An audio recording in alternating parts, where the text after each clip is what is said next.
Hi Andrew, I'm Andy from RNIB. I'm here to help with any of your technology questions.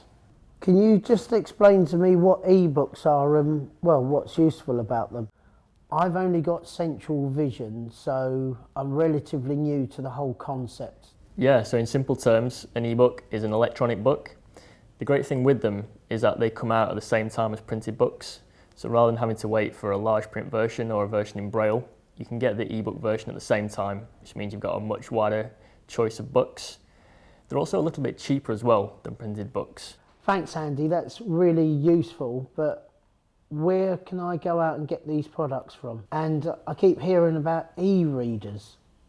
So you can get ebook readers from many high street stores, including supermarkets, or you can buy them online, of course. You can download ebooks from the internet, or sometimes on the device themselves you can purchase the books directly on the device.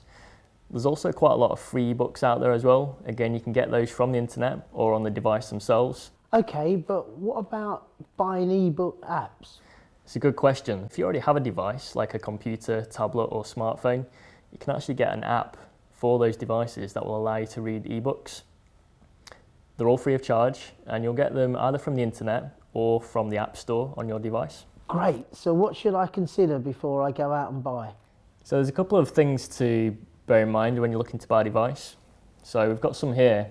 We've got what's called a dedicated e-reading device. So this is Amazon Kindle. The only thing this device does is ebooks. So it has a couple of benefits. The screen is very high contrast. The battery life will last upwards of a month. It's also very small and light.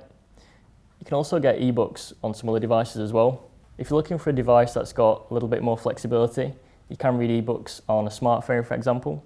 So as we talked about before, you'll get an app onto the phone and then you can read your ebooks. And also on a tablet computer as well.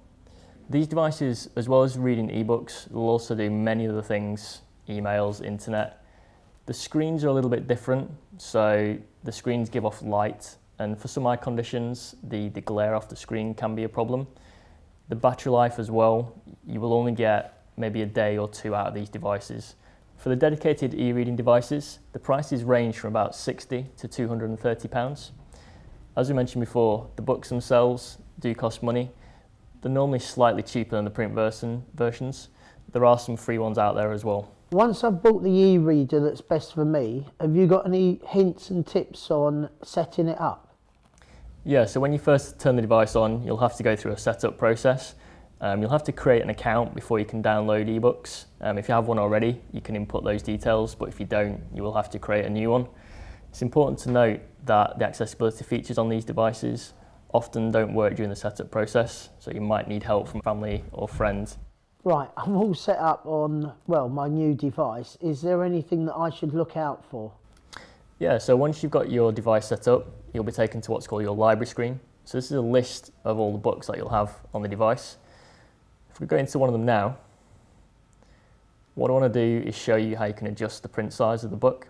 So if we tap at the top of the screen here, we have a menu item here. We tap on that, and then we have different options here about how we adjust the font size for the book. So very quickly and easily, we can adjust the size of the font to something suitable for our eyesight. The other great thing is, if you need them read out in synthetic speech or in Braille, you can do that. As I'm a beginner, can you explain more about just downloading audio? Yeah, so download audio is an electronic version of a book, but it's recorded in human speech. So unlike ebooks that are read out in synthetic speech, they can be nicer to listen to. And you can use download audio on a range of different devices. You can play them on your computer, you can play them on your smartphone or tablet with the relevant app, or you can play them on an MP3 player. So to listen to the one you want, you just press on it and the device will start reading that book out to you. The great thing is that the device will remember where you left off, so it will bookmark when you finish reading the book, so the next time you go to listen to it, it will remember where you last were.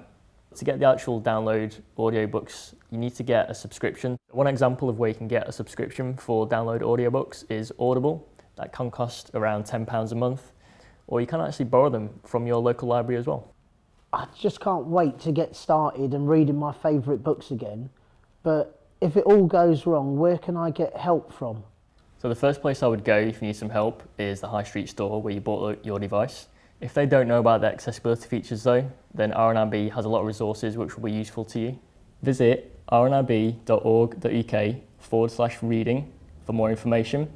Also, our technology support squad can help you set up your download audio device. Call the RNIB helpline on 0303 123 9999. RNIB in Action for Blind People, working together to support blind and partially sighted people.